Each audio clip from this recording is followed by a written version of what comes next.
હર હર મહાદેવ મિત્રો, મારી YouTube channel પર તમારા બધાનું હાર્દિક સ્વાગત છે.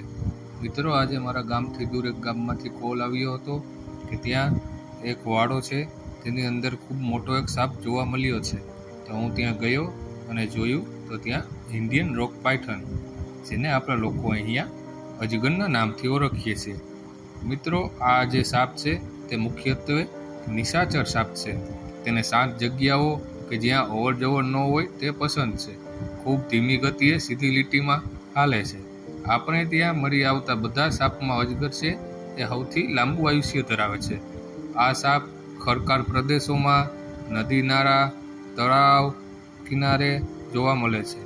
તેને પાણીમાં પડી રહેવું ગમે છે, જો કે વૃક્ષો પણ તેને પસંદ છે. ખોરાકમાં મિત્રો, આ જે અજગર છે તે ગરમ લોહીવાળો શિકાર વધુ પસંદ કરે છે. તેના ખોરાકમાં પક્ષીઓ, નાના પ્રાણીઓ, હરણ વગેરે તેના મુખ્ય ખોરાક છે.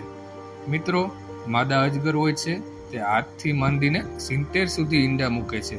તેના ઈંડા સફેદ રંગના, ગંદા રંગના હોય છે તથા કદમાં થોડાક મોટા હોય છે. મિત્રો, માદા અજગર છે તે ઈંડા સેવવા તાણે પોતે લગભગ 7 દિવસ ત્યાં ગૂંચરું વળીને બેઠી રહે છે. મિત્રો, આપણે જ્યાં જોવા મળતા અજગરની સરેરાશ લંબાઈ 7 ફૂટથી 9 ફૂટની હોય છે. આ સાપને આપણે વન્યજીવ સંરક્ષણ ધારા 1972 મુજબ શેડ્યુલ 1માં આપણે સમાવેશ કરવામાં આવ્યો છે.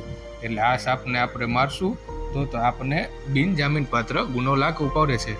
મિત્રો, આ જે સાપ છે મેં તેને સરળતાપૂર્વક રેસ્ક્યુ કરી અંતે તેને છેલ્લે ફોરેસ્ટ એરિયામાં આઝાદ કરી દીધો.